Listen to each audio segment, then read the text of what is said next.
People across the country will be sporting their pink shirts and raising money in support of anti-bullying programs. Members of Alberta law enforcement will be taking part by sporting a new pin announced last week by Minister of Justice and Solicitor General Kathleen Ganley.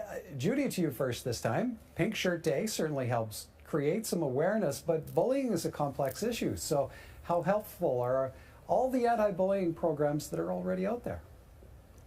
Well, I do a lot of anti-bullying workshops for parents in schools. I've been doing them for 20 years, and a lot of parents come after and say, okay, this is fine, there's a bully-proof program in place, but my kids are still getting bullied. How do I interact with the schools?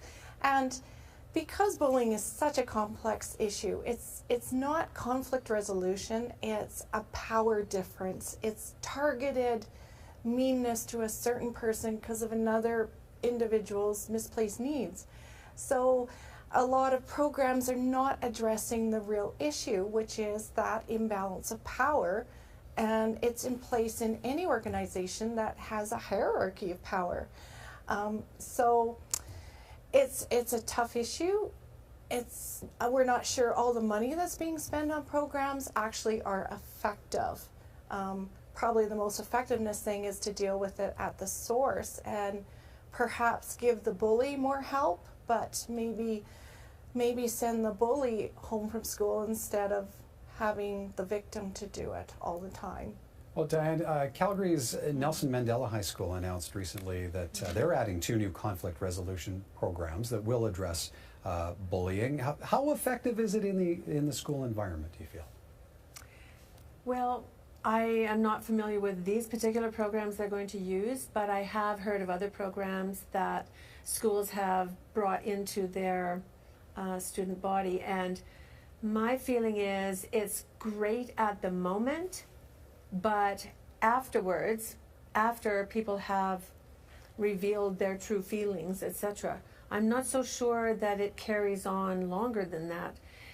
Mind you, it's a good thing that personnel in schools are trying their best to do something, because they all know that it's a travesty for children to have to be afraid in their schools.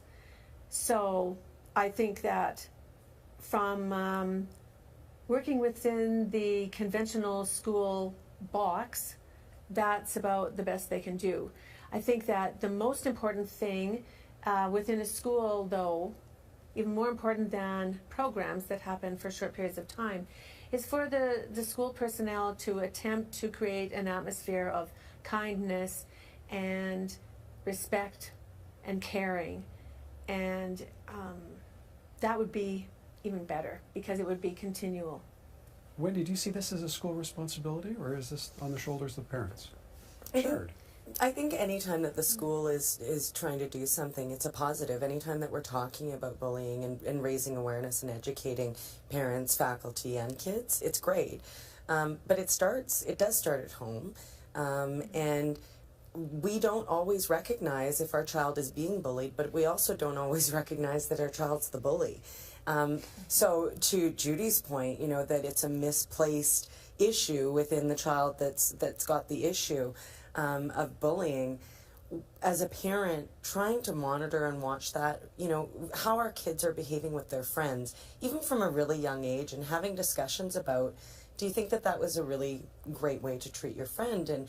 And thinking about it from a relationship perspective. And to this high school in Calgary, I think that's what they're really focusing it, is building a skill-based program around building relationships, positive relationships. In high school, though, if I'm a kid in grade 11 that's been bullying, the same kid for the last 11 years, I don't think a program's going to change that. And that's the unfortunate thing. So really our focus, I wish I could go back in time and do things differently. So all of my friends that have young kids, that's where we need to invest that energy of the kindness and the empathy and the focus on, why is this happening to me as a victim, or why am I behaving like this as a bully?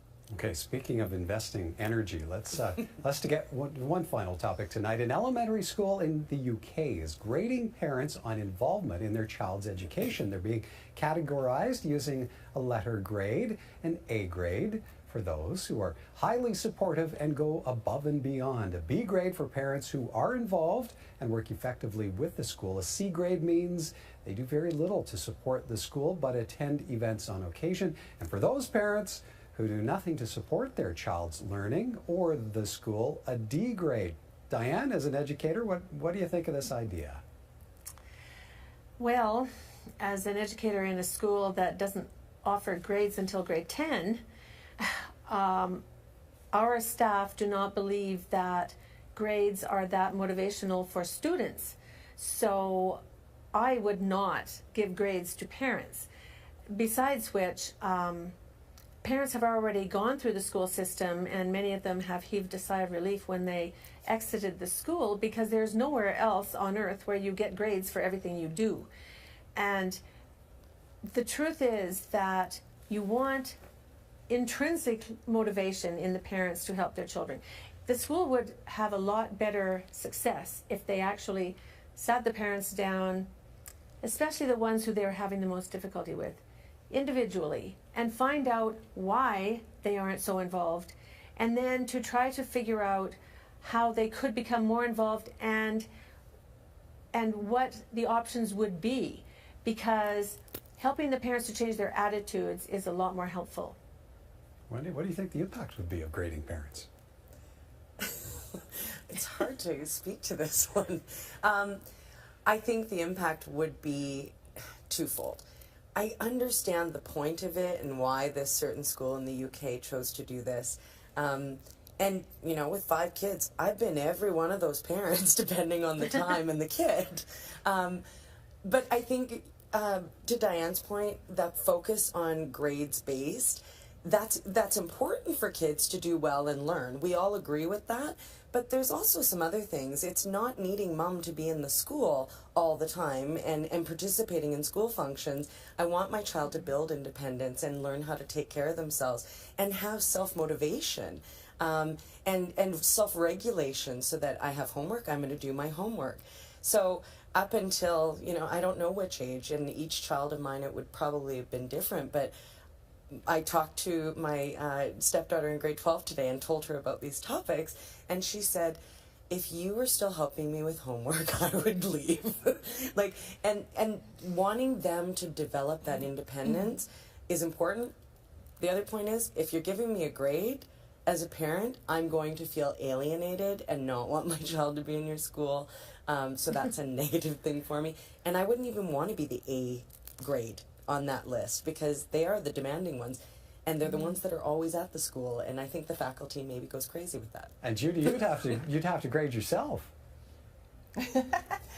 Well, I homeschool, so, but when my kids were in school, I would send our family homework policy letter in, which meant basically we're not doing homework. So I get an F. I really would.